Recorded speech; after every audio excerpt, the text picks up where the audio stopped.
Do you know what the differences are between someone calling themselves a broker and an investment advisor? Between a salesman on commission and a real licensed investment expert? Did you know that the difference in how they can treat customers is big enough to cut your retirement in half? It is billions upon billions of dollars across the industry. Here is how the industry plays a bait and switch game on nearly every retail investment customer out there. Yes, this is your money that I'm talking about.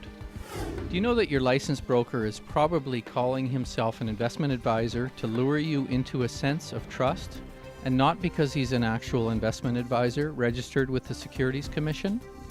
Here is how the industry plays a bait and switch game on nearly every retail customer. Yes, this is about your retirement. So let's get started. First, here's the payoff for the investment industry to fool, mislead, or defraud you. We know that by adding just 2% to your investment costs or fees will cause your future retirement to be cut in half when compounded over a 35-year period. And the other half will be in the pockets of your broker and his company. So then you say, but my advisor is here to protect me from financial harm. And here's where I have to stop that comment and say, I'm so glad you brought up that advisor protecting you idea, because that's the foundation for the bait and switch. The first act is called the pledge. The magician shows you something ordinary, but of course, it probably isn't. What if it turns out that the person you are most likely to turn to for professional advice is not even a licensed professional? The second act is called the turn. Furthermore, what if that person you turn to for advice has massive incentives to harm your interests to earn themselves more money? He's obsessed with discovering your method. The magician makes this ordinary something. What if that person no longer even has rules that say the advice they give you must be in your best interest? Do something extraordinary. Unfortunately, if some or all of that were true, then it would resemble some rather fraudulent game being played upon you. Now you're looking for the secret. I really hope you keep watching if you're saving and investing to retire someday. But you won't find it. That's why there's a third act called the prestige. What I'm going to share with you in this video is an illustration of why the person calling themselves your advisor, A, does not have to be a real advisor, and B, does not have a duty to protect you, or as the doctors say, to do no harm, and C, is in fact most likely nothing more complicated than a commission salesperson, and is the most likely person to add 2%, 4%, and as high as almost 6% to your investment fees at times. This information is very important because if you remain in the dark, you'll very likely retire with far less than half as much money as you should have, or you may be forced to work another 10, 20, or 30 years to make up for it, especially if you get the help of an investment salesperson who is posing as an advisor. I know what you really are! Let's move past all the jargon and get right to the point. If you were to look at all the possible names, titles, and designations behind the financial people, you would find hundreds of designations. And the point I'd like to help the public learn is that there are really only 3 types of actors in the investment theater. So let's simplify this alphabet soup of confusion, shall we? Actor number 1 is you, a fellow with a few $1,000s to invest or a few million. Actor number 2 is a professional money manager, someone who invests and studies money for a living and helps other people manage and invest their money. These guys are pros and they are actually registered as advisors. Here's one of the top advisors in the world and one whose every word I read and follow. This man is not an investment salesman. Actor number 3 is any broker, salesperson, or middleman, usually on a commission, sometimes on a fee based upon your assets. But usually they're only paid if they can put a deal together, put on a trade, or capture your assets. These are the folks that your father might have warned you to be careful around. I know because I worked 20 years with this group. Some of them might even be professional, but the true problem arises when nearly each and every salesperson pretends to you that he is the professional money manager person. If this happens, then we are starting to get into misrepresentation. And I remember what my father also used to say to me, any man who will lie to you will also steal from you. In truth, the sales guy or the broker is under extreme pressure by his firm to achieve or leave, to sell or get out of the business, to smile and dial on the telephone. You get the point. In defense of most of these folks, can you believe I worked for 20 years without ever seeing what my license said? Heck, without ever seeing or touching a license. Walk into any investment advisor's office today and see what license is on the wall, and you'll see what I mean. You'll probably find nothing but diplomas for correspondence courses. Few to none will have an actual license on the wall. There are 150 companies in Canada who are real, live, licensed advisors and act as professional money manager experts for really informed investors. These people call themselves advisors, and they actually have to give you a written promise to put your interest ahead of their own. These folks are pros. They are investment people who are both professional and have a do no harm oath and promise to the customer. You get the point. In my country, there are 150,000 people who were licensed as salespeople while I was working. Each of these people were licensed as either salesperson, registered rep, or now the new term, dealing representative. And yet none I have ever met told customers anything except that they were financial advisors or investment advisors, possibly wealth advisors, any name possible except salesperson or commission broker. There's a bit of an oops there in misrepresentation. None also told customers that they very carefully removed the customer must come first rules, which we used to have in place. These rules said that the customer's interest must always be the priority before any order is placed. It's not so anymore. In the United States, over 11,000 investment advisors are registered with the Commission according to the Securities and Exchange Commission. These are people registered to act as professional money managers and thus call themselves by the title advisor. They manage more than $38 trillion, again according to the SEC. And then there are just over 600,000 sales types who might be called salesperson, registered representative, dealing rep, or broker. One of the best ways for a salesperson to gain the trust of customers is to convince them that they are one of those advisors with special wealth management experience and perhaps a duty to give honest advice, perhaps even implying that it is advice that you can trust.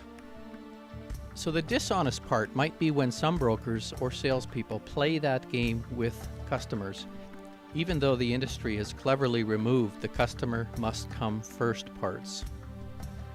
Many are still out there promising it every day in every way. And the insult on top of injury seems to take place when I can't find a single regulator in North America willing to enforce the rules or to protect the public. The ones I'm most familiar with are totally paid by fees levied on the investment industry.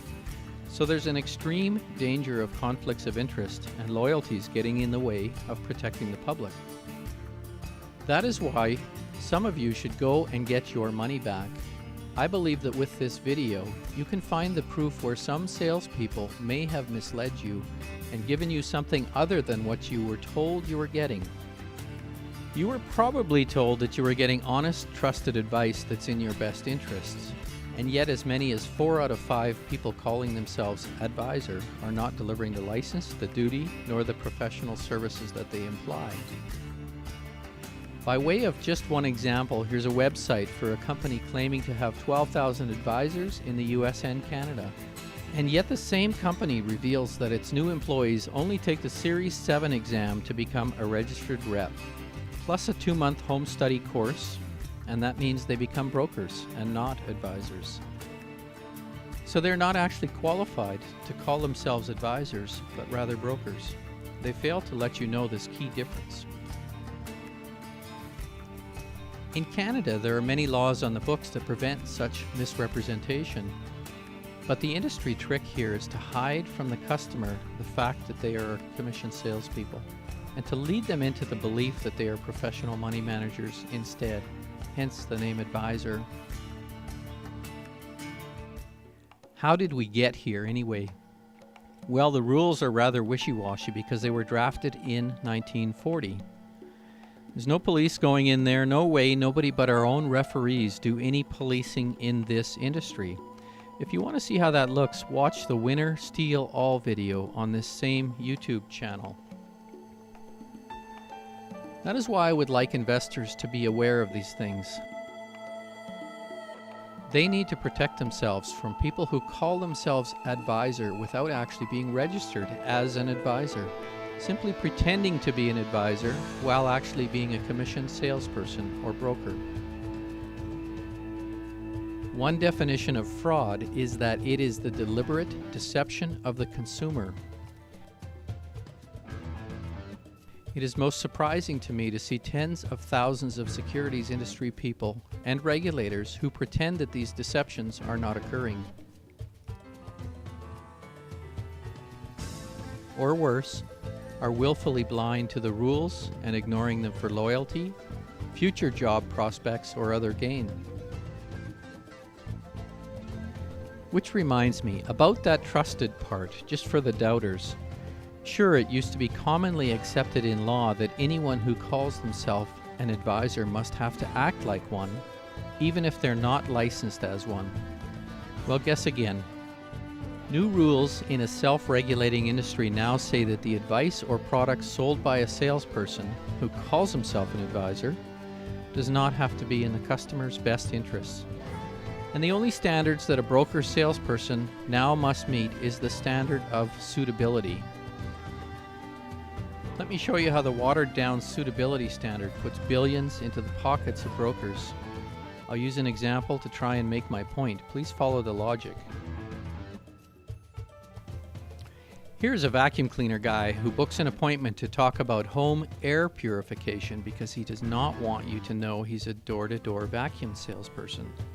And his suitability obligation is met by selling you a vacuum for about $3,000 that you could buy anywhere for $300. It's suitable, yes, because it is a vacuum. It's in the best interests of no one except the salesperson.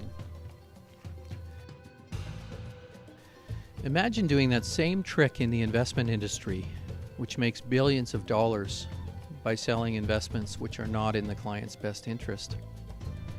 If I hired a lighting designer for my home, a person with a best customer interest and a do-no-harm type of duty, they would probably provide me with an entire system of lights, wiring, switches, and drawings. Yet if you were to ask a person with a suitability standard as their only requirement, you could end up with candles. Now, of course, this example is extreme, and most lighting consumers can tell the difference. But apply that same suitability test to the investment industry, and this loose requirement allows vulnerable customers to be sold nearly anything. The kind of cheating and shortchanging of investment customers becomes widely practiced. How can possibly any regulated bank have something on its books that's totally unregulated, that for all intents and purposes is the same thing the bank does? That's for your lawyers to answer, and my hope is that you will be answering those questions in court someday. But basically, you come to us today on your bicycles after buying Girl Scout cookies and helping out Mother Teresa, telling us, we're sorry, we didn't mean it, we won't do it again, trust us. Well, I have some people in my constituency that actually robbed some of your banks, and they say the same thing. They're sorry, they didn't mean it, they won't do it again, just let them out. Do you understand that this is a little difficult for most of my constituents to take? But these professionals, advisors, do have a duty to place your interests first. So if you can afford it, deal with a professional money manager who will give you this in writing. If they call themselves a professional and will not give it to you in writing, then run away. It's a very simple test, really. Or look up their license at BrokerCheck or at any securities commission. See if the person calling himself your advisor, wealth manager, or financial consultant is really just one of the guys with a phony title to misrepresent. If his license says broker and his business card or website promises advice, then go and get your money back. Get a lawyer if you have to, but get your money back.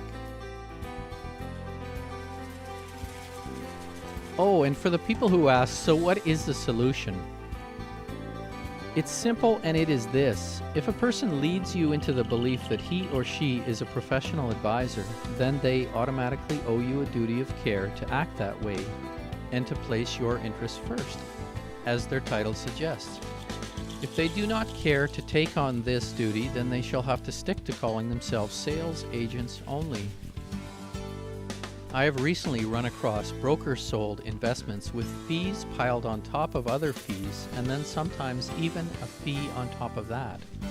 And it still meets the self-definition of suitable by the seller. It just won't ever make money for the customer. Compare that to a professionally chosen investment from a non-commissioned person. The investment fees are sometimes as low as 1% or less for those lucky enough to afford a professional.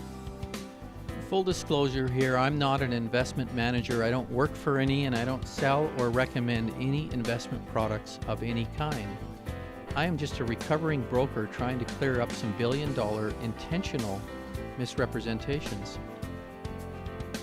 What I'm saying is this: if your investment advisor sells you a bunch of stuff that has little to no chance of success because he or she is not the professional they say they are, go ahead and get your money back. It's really simple.